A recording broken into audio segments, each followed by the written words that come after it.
Hello everyone, मैं हूं शिवम द्विवेदी और आप देख रहे हैं अपना पसंदीदा चैनल ज्ञानोदय के गुरुजी। आज की इस क्लास में हम क्या बात करने वाले हैं, सबसे पहले हम उसकी बात करेंगे। इस क्लास में आज आप पढ़ने वाले हैं सजातीय श्रेणियां और आपके एग्ज़ाम में बहुविकल्पी से लेकर 4 नंबर तक का क्वेश्चन सजातीय श्रेणी से आ सकता है। इसलिए ये क्लास आप लोगों के लिए बहुत ज़्यादा इम्पॉर्टेंट होने वाली है। इस क्लास में आप सजातीय श्रेणियों के गुणों को पढ़ेंगे, साथ ही साथ कुछ उदाहरण पढ़ेंगे जिसको अभी हमने बोर्ड पर नहीं लिखा है, वो समझाकर आपको तब लिखेंगे। इस तरीके से आप जो इनके गुण पढ़ेंगे ये आपके बहुविकल्पी प्रश्न के रूप में भी आ सकते हैं और साथ ही साथ आपके नॉलेज के लिए भी ये क्लास बहुत ज़्यादा इम्पॉर्टेंट है। तो चलिए बिना देर किए हुए क्लास को फिर शुरू करते हैं और आपको बताते हैं कि सजातीय श्रेणियाँ क्या होती हैं और इनकी आवश्यकता क्यों पड़ी, ये श्रेणियाँ क्यों बनाई गई। तो पहले ये समझ लेते हैं कि इनकी आवश्यकता क्यों पड़ी। देखिए, सजातीय श्रेणियों की आवश्यकता इसलिए पड़ी क्योंकि आपको पता है कि कम से कम 3 मिलियन कार्बनिक यौगिक अभी तक उनकी खोज हो चुकी है। तो इतने जब मिलियन कार्बनिक यौगिक होंगे तो आप खुद सोच कर देखिए कि किसका भौतिक गुण क्या होगा, किसका रासायनिक गुण क्या होगा। क्या इनका पता इतनी आसानी से लगाया जा सकता है?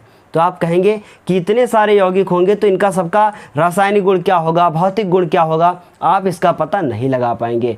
तो इसका पता तब लगाया जा सकता है जब इन सभी यौगिकों को छोटे छोटे ग्रुपों में बांट दें। तो समझ रहे हैं मेरी बात को कि अगर मान लीजिए एक बहुत बड़ी सी क्लास है और उसमें टेस्ट लेना है और हम कहते हैं कि 4 पेपर बनाए जाने हैं, तो क्या करना है कि क्लास को 4 हिस्सों में बांटना है। इसी प्रकार क्या हुआ कि सारे यौगिकों को हमने छोटे छोटे हिस्सों में क्या कर दिया है, बांट दिया है। तो इसका मतलब वो छोटी छोटी जो श्रेणियाँ बन के तैयार होंगी वही श्रेणियाँ क्या कहलाएंगी, सजातीय श्रेणियाँ कहलाएंगी। लेकिन इन श्रेणियों की एक खास बात होती है कि इनमें जो मान लीजिए कि मैंने कहा कि ये एल्केन श्रेणी है। एल्केन श्रेणी का मतलब ये हुआ कि इसमें जितने भी यौगिक होंगे उनके सबके भौतिक और रासायनिक गुण कहीं न कहीं मिलते जुलते होंगे। एक तो बिल्कुल ये नहीं कह सकते कि जो मीथेन का गुण होगा वो एथेन का होगा, कहीं न कहीं गुण थोड़ा सा मिलते जुलते होंगे, है ना। और इस प्रकार कि उनमें कुछ डिफरेंस भी होगा। तो चलिए पहले समझते हैं, फिर आपको ये बताते हैं कि कैसे क्या होता है ना। देखिए, लिखा है सजातीय श्रेणियाँ जब समान क्रियात्मक समूह वाले कार्बनिक यौगिकों को उनके अणुभार के बढ़ते हुए क्रम में रखा जाता है। इसका मतलब जिसका अणुभार कम होगा उसको पहले, जिसका अणुभार ज़्यादा होगा उसको बाद में रखा जाएगा। तो जब सजातीय श्रेणियाँ क्या होती हैं कि जब समान क्रियात्मक समूह वाले कार्बनिक यौगिकों को उनके अणुभार के बढ़ते हुए क्रम में रखते हैं तो एक श्रेणी प्राप्त होती है और इस श्रेणी को कहते हैं सजातीय श्रेणियाँ कहते हैं। मतलब कि आपने बहुत सारी श्रेणियाँ पढ़ी हैं, एल्केन श्रेणी, एल्कीन श्रेणी, एल्काइन श्रेणी, ये सारी की सारी सजातीय श्रेणियाँ थी। मतलब इनके जो क्रियात्मक समूह थे वो क्या थे, बराबर थे। अब इसे आप ऐसे समझिए, मान लीजिए आपके पास एक कार्बन है और उसको हम 4 हाइड्रोजन देते हैं तो इससे जो मिलकर बनेगा वो क्या बनेगा, आपको पता है ये मीथेन बनेगा। क्लियर है इतनी चीज़, क्या बनेगा, मीथेन बनेगा। उसके बाद अगर हम इसको 4 कार्बन की जगह पे कुछ और देना चाहें, आपके पास 2 कार्बन है तो इसका मतलब 2 कार्बन है और इसको आप 4 की जगह पे अब कितने हाइड्रोजन देने पड़ेंगे, 2 देने पड़ेंगे, क्योंकि कार्बन होता है और उसके पास 4 बॉन्ड होते हैं। हमने आपको ये सब पहले भी बताया है, ये मीथेन है। लेकिन अगर 2 हो जाएं तो 1 हो गया, ये 2 हो गए, इधर हाइड्रोजन, इधर हाइड्रोजन, यहाँ हाइड्रोजन, इधर भी हाइड्रोजन, हर जगह पे आप हाइड्रोजन लगाएंगे तो C2H6 बनेगा। इस प्रकार हम कह सकते हैं कि ये भी क्या हुआ, इसमें भी सब सिंगल बॉन्ड है, इसमें भी सिंगल बॉन्ड है, तो ये इसका पहला सदस्य हो गया मीथेन और इसमें 2 कार्बन है तो इसका दूसरा सदस्य क्या हो गया, एथेन हो गया। देखिए, यदि आपको ये मीथेन, एथेन, प्रोपेन ये सब समझ में नहीं आता है तो आप हमारी पिछली क्लासेस को देखें, वहाँ पर हमने बहुत अच्छे से डिफाइन किया है कि मीथेन, एथेन, प्रोपेन ये सब क्या होता है। तो आप समझ गए हैं कि किसी एक श्रेणी के हमने 2 यौगिकों को लिख दिया है। अब तीसरे यौगिक को लिखना शुरू करें तो C3, अब कितना लिखेंगे आप, H8 लिखेंगे। इसी प्रकार C4H10 लिखेंगे। अब आप सोच रहे होंगे कि सर आप ये कैसे लिखते हुए चले जा रहे हैं। तो हमने क्या किया, देखिए 2 का पहाड़ा पढ़िए कि 6 से ज़्यादा ना, मतलब 2 का पहाड़ा 2 बार पढ़िए, कितना वैल्यू आएगा, 4। 4 में 2 जोड़ दीजिए, कितना हुआ, 6। इसी प्रकार 3 का पहाड़ा पढ़िए और उसमें 2 बार पढ़िए तो 6 हुआ, 6 में 2 जोड़ दीजिए, 8 हो गया। 4 का पहाड़ा पढ़िए 2 बार, 4 दूनी 8 हुआ, 8 में आपने 2 जोड़ दिया, कितने हो गए, 10 हो गए। तो इस प्रकार ये मीथेन बना, ये एथेन बना, ये क्या बना, ये प्रोपेन बना। और ये क्या बना, ये ब्यूटेन बना।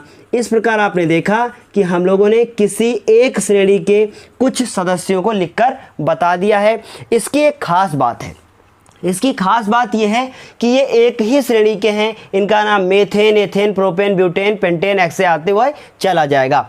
लेकिन क्या हम लोग एल्कीन श्रेणी का नहीं बना सकते हैं? बिल्कुल बना सकते हैं। क्या अल्कोहल श्रेणी का नहीं बना सकते हैं? बिल्कुल बना सकते हैं। तो पहले ध्यान से देखिएगा कैसे हम आपको बताते हैं। ये हमने बना दिया। एक और उदाहरण अगर हम लिखना चाहें तो देखिए कैसे लिखेंगे। आप लिख दें किसी भी एक श्रेणी का पहला सदस्य। तो मान लीजिए हमने लिखा CH3OH। क्या नाम होगा इसका? एक कार्बन है और OH जुड़ा है, इसका मतलब ये अल्कोहल समूह का है। इसका नाम क्या होगा? मेथेनॉल होगा। एक कार्बन और OH जुड़ा हो तो ऑल होता है। क्या नाम लिखेंगे आप? इसका नाम लिखेंगे मेथेनॉल। देखिए बहुत सारे ये ऊपर जो लिखे हुए हैं इनके बारे में हम बिल्कुल आपको बताएंगे, लेकिन उसके पहले आप इसको उदाहरण द्वारा समझ लीजिए। अब एक कार्बन के बाद हम कहें नहीं कुछ और हम बनाना चाहते हैं, तो अगला में क्या कर दिया हमने? एक और बनाया। मेथेनॉल के बाद आप क्या बना दिया? एथेनॉल। इसमें कितने कार्बन हो गए? इसमें हो गए अब 2 कार्बन। इसी तरीके से जब अगला आप बनाएंगे तो CH3, फिर CH2, फिर CH2 और OH। इसे आप C3H7 भी लिख सकते हैं, C2H5 भी लिख सकते हैं। तो ये हो गया मेथेनॉल। अब क्या बनेगा? ये प्रोपेनॉल। इसी तरीके से आप चाहें तो ब्यूटेनॉल बना सकते हैं, पेंटेनॉल बना सकते हैं। ऐसे ही आप बनाते चले जाएंगे। तो एक चीज़ तो क्लियर हो गई कि जब समान क्रियात्मक समूह वाले कार्बनिक यौगिकों को उनके अणुभार के बढ़ते हुए क्रम में रखा जाए तो एक श्रेणी प्राप्त होगी जिसे सजातीय श्रेणी। अब अणुभार का मतलब क्या है, जरा इसे समझते हैं। आपने 9th क्लास में पढ़ा होगा कि कार्बन का जो परमाणु क्रमांक होता है वो 6 होता है, लेकिन उसका जो परमाणु भार होता है मतलब एटॉमिक मास होता है वो 12 होता है। क्लियर है इतनी चीज़? हाइड्रोजन का जो परमाणु क्रमांक मतलब एटॉमिक नंबर होता है वो 1 होता है, लेकिन जो उसका, बहुत ध्यान से समझिएगा, लेकिन जो उसका एटॉमिक मास होता है वो कितना होता है, मतलब परमाणु भार कितना होता है, वो भी 1 ही होता है। लेकिन ये कितनी बार जुड़ा है? 4 बार जुड़ा है। इसलिए एक तो हाइड्रोजन है नहीं, कितने? 4 हैं। इसका मतलब आप 4 हाइड्रोजन कर देंगे तो इसका मतलब यहाँ पर आ जाएगा आपका 4 गुणे H का मतलब आपका वैल्यू आ जाएगा 4। दोनों को जोड़ दिया कितना हो गया? 16। इसका मतलब मेथेन का जो अणुभार है वो कितना आ गया है? 16 आ गया है। इसी प्रकार यदि हम मेथेन के बाद एथेन को निकालने की कोशिश करें तो देखिएगा एथेन में कार्बन कितने होते हैं? 2। तो हम क्या करेंगे? 2 गुणे कितना कर दें? 12 कर दें। ठीक है, एक कार्बन का 12, 2 कार्बन का 24। फिर उसके बाद हाइड्रोजन कितने हैं? देखिए 6 लिखे हैं। तो हमने क्या किया? 6 गुणे, और एक हाइड्रोजन का 1 होता है तो 6 कम कितना हो गया? 6।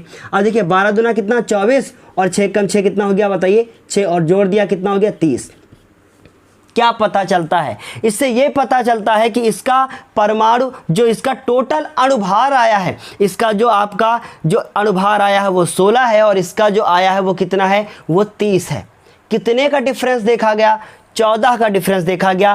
तो यही लाइन यहाँ पर लिखी है कि सजातीय श्रेणी के 2 क्रमागत सदस्यों के बीच 14 युग अणुभार का अंतर होता है, वो यूनिट होती है, मतलब उतने का अंतर पाया जाएगा। अब अगर आप प्रोपेन का निकालें तो इसमें 30 में 14 जोड़ दीजिए, कितने हो जाएंगे? 44 हो जाएंगे। फिर उसके बाद अगर आप ब्यूटेन का निकालें फिर 14 जोड़ दीजिए, सबका निकलता हुआ चला आएगा। समझ रहे हैं ना मेरी बात को? तो अब देखिए ध्यान से, सजातीय श्रेणी के 2 क्रमागत सदस्यों के बीच CH2 का अंतर होता है। अणुभार का मतलब समझ गए ना कि अणुभार का मतलब ये होता है। तो अणुभार के बढ़ते हुए क्रम में रखा गया है श्रेणियों को। अब देखिए सजातीय श्रेणी के 2 क्रमागत सदस्यों के बीच CH2 का अंतर होता है। कितने का अंतर होता है? CH2 का। देखिए जरा ध्यान से, इसमें 1 कार्बन है, इसमें 2 कार्बन है, मतलब 1 कार्बन लगातार बढ़ रहा है। फिर उसके बाद इसमें 3 हो गए, इसमें 4 हो गए, लगातार एक कार्बन बढ़ रहा है। लेकिन अगर ध्यान से देखें तो हाइड्रोजन कितने बढ़ रहे हैं? इसमें 4 थे, इसमें 6 थे, इसमें 8 थे, इसमें 10 थे। इसका मतलब हाइड्रोजन 2-2 करके बढ़ते हैं और कार्बन 1-1 करके बढ़ता है।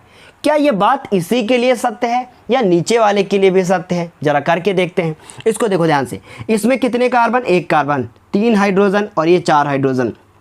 इसमें देखो कार्बन कितने हैं? 1 कार्बन, 2 कार्बन। इसमें कितने? 1, 2 और 3 कार्बन। इसमें 4 थे, इसमें देखो जरा क्या 6 हैं? 3, 2, 5 और 1 6, मतलब 2 हाइड्रोजन बढ़ गए। क्या इसमें 8 हैं? गिनते हैं, 3, 2, 5, 2, 7 और 1 8। मतलब हाइड्रोजन 2-2 करके बढ़ते हैं और कार्बन 1-1 करके बढ़ता है।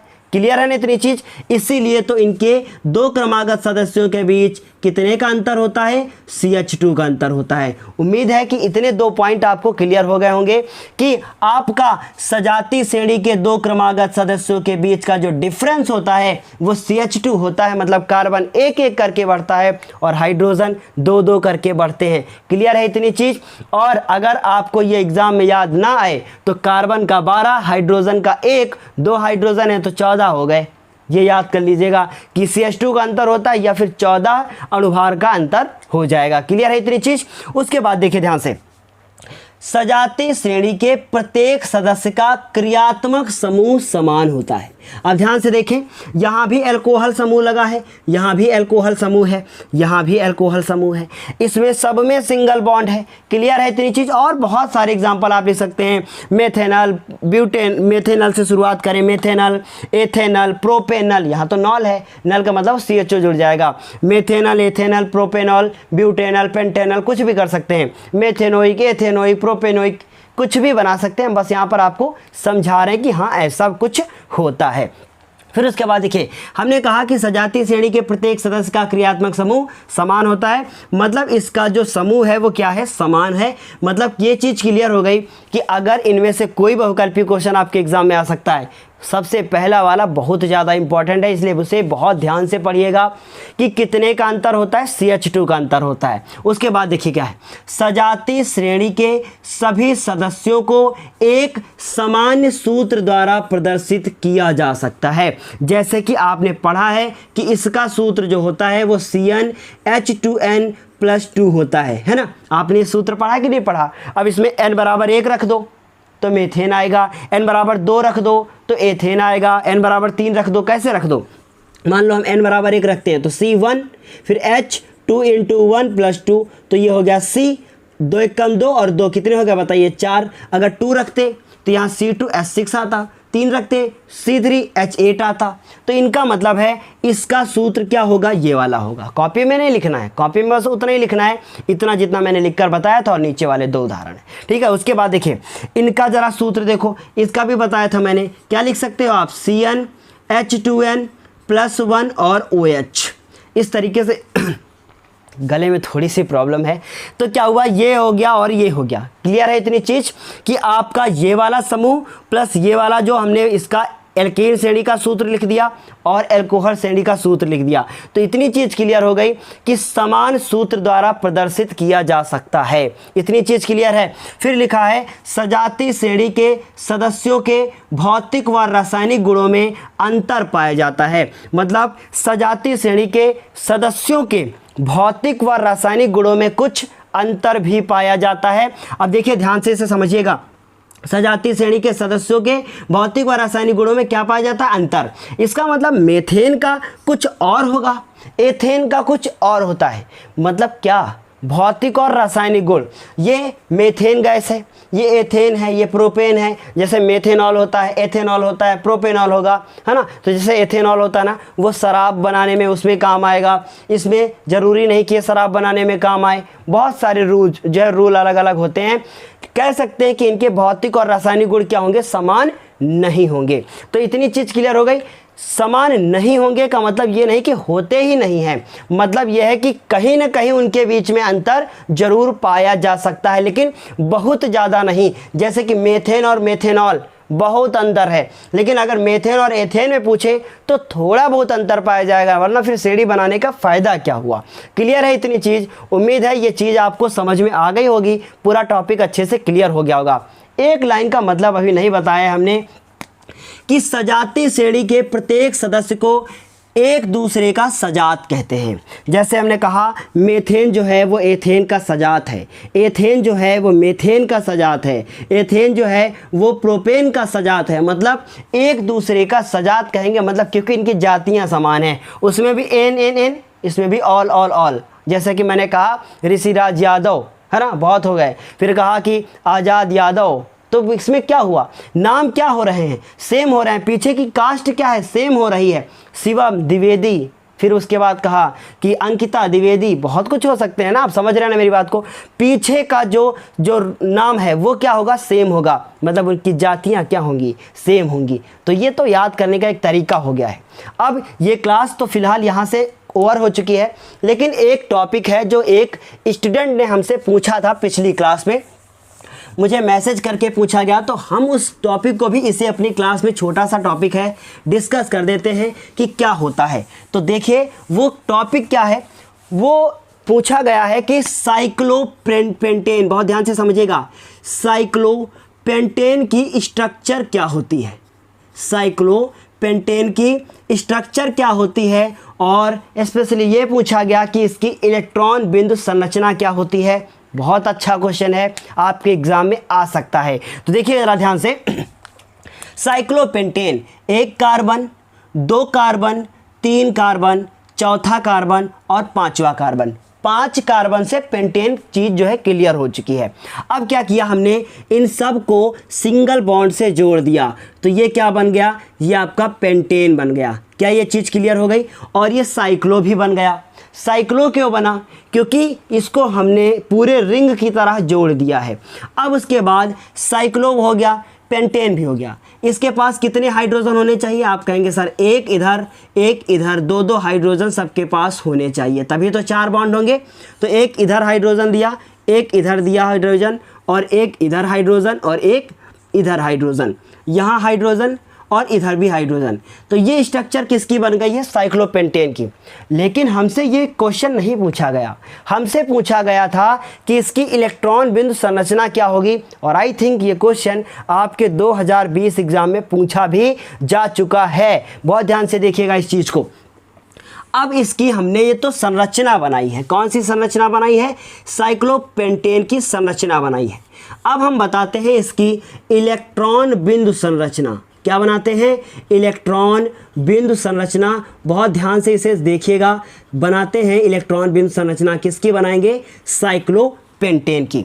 तो देखिए पहले ऐसे ही जैसे मैंने बनाया है वैसे ही बना दीजिए। आप क्या कर दीजिए, 1 कार्बन, दूसरा कार्बन, ये तीसरा कार्बन, चौथा और 5वां कार्बन, ठीक है। अब आपको पता है कि प्रत्येक कार्बन के पास क्या होता है, एक 4 जो है बॉन्ड होने चाहिए, मतलब उसके बाहरी कोश में 4 इलेक्ट्रॉन होते हैं। क्योंकि आपने पढ़ा है कि जो कार्बन होता है, कार्बन का जो परमाणु क्रमांक होता है वो कितना होता है, आपने कार्बन का परमाणु क्रमांक पढ़ा है, कितना पढ़ा है, 6 पढ़ा है, ठीक है। उसके बाद इसके बाहरी जो सेल होगी उसमें कितने इलेक्ट्रॉन होंगे, बाहरी कोश में इलेक्ट्रॉन कितने इलेक्ट्रॉन होंगे, देखिए 2,4 होता है ना, तो बाहरी कोश में कितने इलेक्ट्रॉन होंगे, 4 इलेक्ट्रॉन होंगे। इसका मतलब कार्बन के चारों तरफ कितने कितने बिंदु बनाने हैं, 4 बिंदु बनाने हैं। तो एक इधर, एक इधर, एक इधर, एक इधर, और एक हमने इधर बनाया, और एक इधर। हर तरफ हमने क्या कर दिया है, कार्बन के 4 बिंदु बनाना हम शुरू करते हैं। तो एक इधर बना दिया देखिए, और एक इधर, मतलब ऐसे ही जोड़ना है मुझे हाइड्रोजन। फिर एक इधर हाई का इधर, एक यहाँ, एक इधर और एक इधर। बहुत ध्यान से देखिएगा इसको।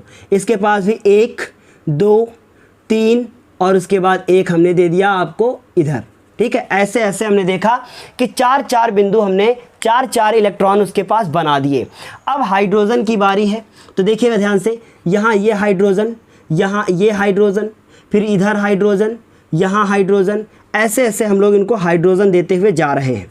ये हाइड्रोजन लगाते हुए जा रहे हैं, क्योंकि आप देख रहे हैं कि प्रत्येक कार्बन के पास कितने कितने हाइड्रोजन हैं, 4 2 हाइड्रोजन है। कितने 2 हाइड्रोजन है, 2 एक इधर हाइड्रोजन और एक इधर हाइड्रोजन। अब इस प्रत्येक हाइड्रोजन के पास एक इलेक्ट्रॉन होता है, तो हम इसके पास एक इलेक्ट्रॉन बनाते हैं। ये एक हो गया, ये दूसरा इधर, यहाँ हो गया, ये इधर हो गया। प्रत्येक हाइड्रोजन के पास एक इलेक्ट्रॉन दे दीजिए। तो आज ही मुझसे ये पूछा गया था दोपहर में। देखिएगा बहुत ध्यान से, क्या किया कि ये हमने इसको गोला कर दिया, ठीक है। हाइड्रोजन ने अपने 2 इलेक्ट्रॉन ले लिए, इसको भी हमने गोला कर दिया, ठीक। इधर भी कर दिया, यहाँ भी इसने 2 इलेक्ट्रॉन ले लिए। साझेदारी हो रही है इलेक्ट्रॉन की।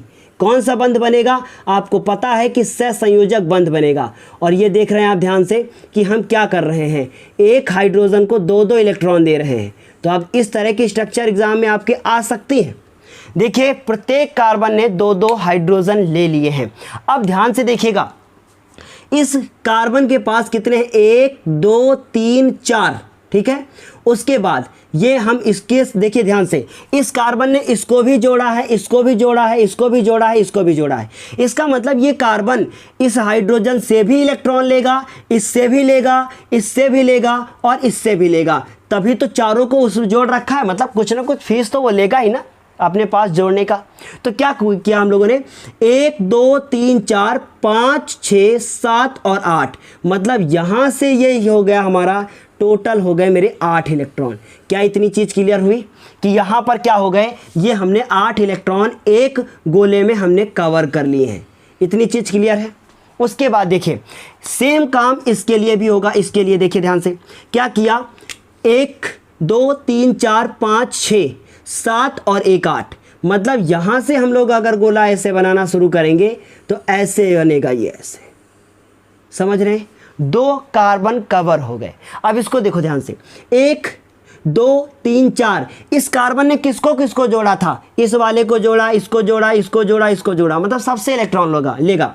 तो 1 2 3 4, देखिए 4 5 और 6, क्योंकि अपना इलेक्ट्रॉन दिया है तो वो लेगा भी तो। मतलब क्या हुआ, 1 2 3 4 5 6, और इसको भी इसको भी जोड़ेगा और ऊपर वाले को भी जोड़ेगा। इसका मतलब ये ऐसे बनेगा। बहुत ध्यान से बनाइएगा तभी बना पाएंगे, वरना आपको प्रॉब्लम होगी।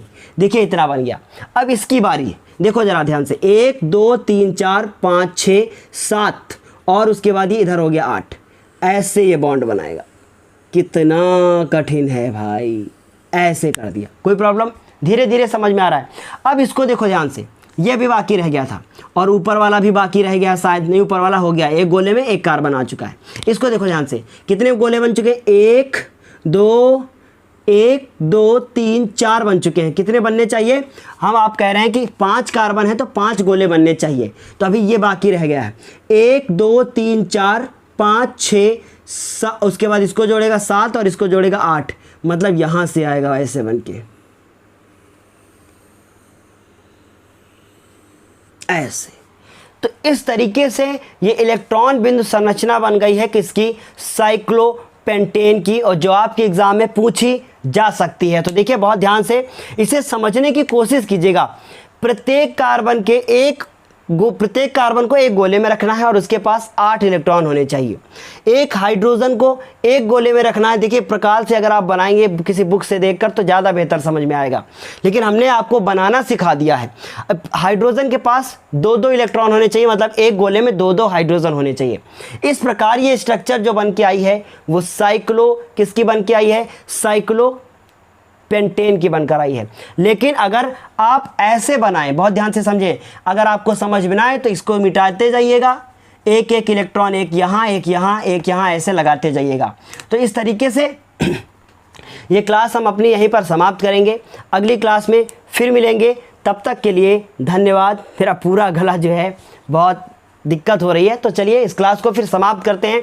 अगली क्लास में फिर मिलते हैं एथिल अल्कोहल टॉपिक के साथ। पूरा एथिल अल्कोहल कैसे बनाया जाता है, उसका भौतिक गुण क्या होगा, उसका रासायनिक गुण क्या होगा, उसके उपयोग क्या होंगे, इन सब के बारे में बात करेंगे अगली क्लास में। तब तक के लिए धन्यवाद।